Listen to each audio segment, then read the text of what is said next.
Hello students, welcome to week 6. This week we'll be studying the death penalty or capital punishment, and I want you to pay particular attention to our book this week and our readings, particularly the introductory sections.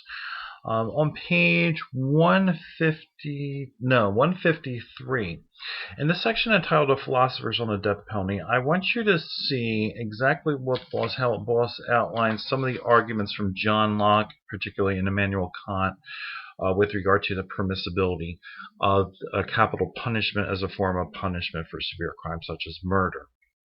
So I want you to take a look at these arguments. Particularly interesting is John Locke's argument. Remember, he was a natural rights ethicist and said that we have 3 inalienable rights, them being the right to life, liberty, and property.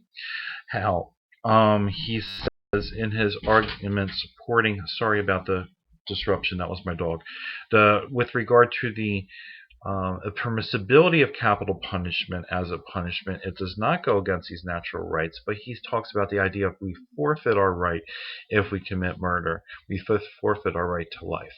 So you'll see how he outlines that, as well as Immanuel Kant with regard to the question that it is undignified and inhumane. He says it actually reasserts the convicted murderer's dignity.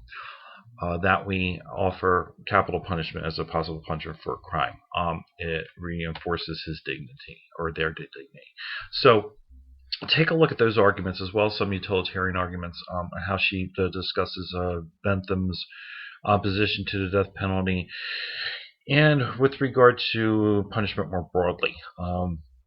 We can go into a whole semester long with regard to Bentham and how he was very instrumental with regard to the birth of the prison system and panopticism and stuff like that, which we don't have time to talk about. But if you ever get a chance, read Foucault's Discipline and Punish. That book is really good insight into the prison system, the idea of the birth of the prison. So anyway, moving along. We'll be isolating and discussing or investigating some of the moral issues with regard to the death penalty, such as, is it really a deterrent for people to commit violent crimes such as murder?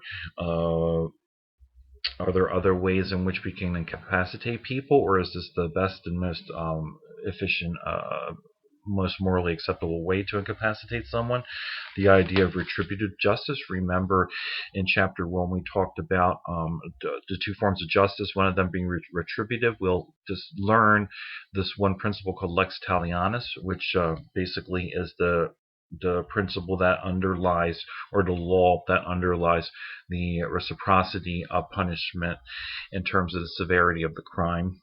The idea again of human dignity and the sanctity of life, human rights, moral standing of the prisoner, distributive justice, the principle of equality, how is capital punishment just based on on the concept of distributive justice, not retributive justice. And so the selections that we have to read this week, I gave you 3.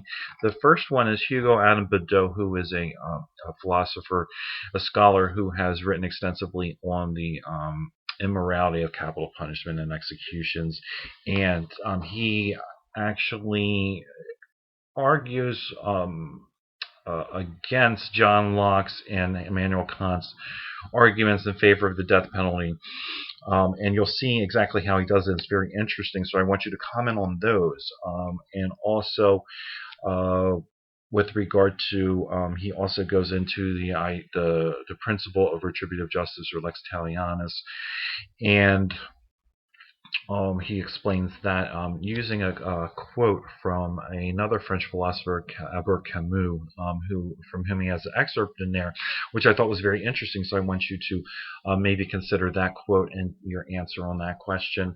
Also, we have 2 Other authors that I've chosen: David Mulhausen and Matthew Schmidt, who were in favor of the death penalty as being a morally acceptable form of punishment. So you'll look at their arguments. You'll look to see what they say. You'll critically evaluate these arguments. And also, we have a video, which is an interview with someone by the name of Sister Helen Prejean, who had done extensive work administering to people who were on death row, particularly in Louisiana. And you may have heard of the movie Dead Man Walking. Her story with regard to one prisoner in particular was profiled in that, and that starred Susan Sarandon and Sean Penn. And there's going to be excerpts in this interview. There'll be excerpts shown of that movie, in case you've never seen it before. So it's a little bit older.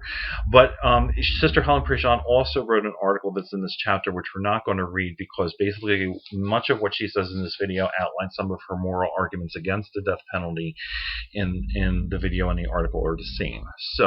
So you'll watch the video of her interview, and she's outlining and explaining in what ways capital punishment is immoral. And so you'll look at some of her arguments. I invite you to say whether you agree or disagree with some of the things she's saying based on other readings, based on not just your opinion, but backing it up with some of the ethical theories, duties, principles, virtues we have been learning this semester. Make sure you back that up in your discussion post. But so you'll analyze this interview, what she says. Really amazing woman, whatever your position on the death penalty is, in some of the work in ministry that she's done. And so you'll watch that video, answer do your discussion post, and then answer two of your classmates' discussion posts. Our schedule is back to normal this week. Our assignments and our discussion board posts will be due on this Friday. The two responses to our classmates will be due this Sunday. So that's it for this week on capital punishment, the death penalty. As always, please contact me if you have any questions. Great work so far in this class, and I'm really excited to continue this work on such an important subject, with regard to moral theory and stuff like that. So very great job, everyone. Thank you very much for your participation in class, and I will talk to you next week. Thank you. Bye-bye.